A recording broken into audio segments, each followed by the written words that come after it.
இனி நான் உன்கிட்ட கெஞ்சிக்கிட்டு இருக்க போகிறதில்ல.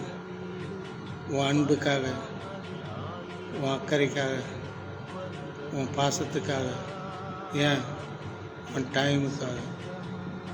நீ என்னை உதாசனப்படுத்தி எனக்கு பழகி போயிடுச்சு. நீ எனக்கு கோல் பண்ணுறதை நிறுத்திட்ட. நான் உன் கோலுக்காக வெயிட் பண்ணுறதை நிறுத்திட்டேன்.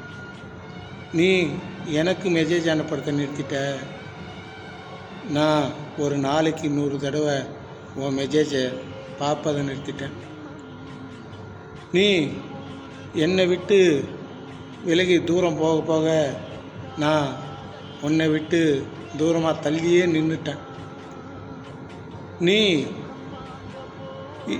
நீ இல்லாத வாழ்க்கையை நான் எப்படி வாழறது என்று நீ எனக்கு கற்றுக் கொடுத்துட்ட. இது எல்லாமே எனக்கு வலி தான், வேதனை தான். ஆனால் பழகி போயிடும், மறந்து போயிடும், ஏன் மறந்தும் போயிடும். தேங்க்ஸ், நன்றி.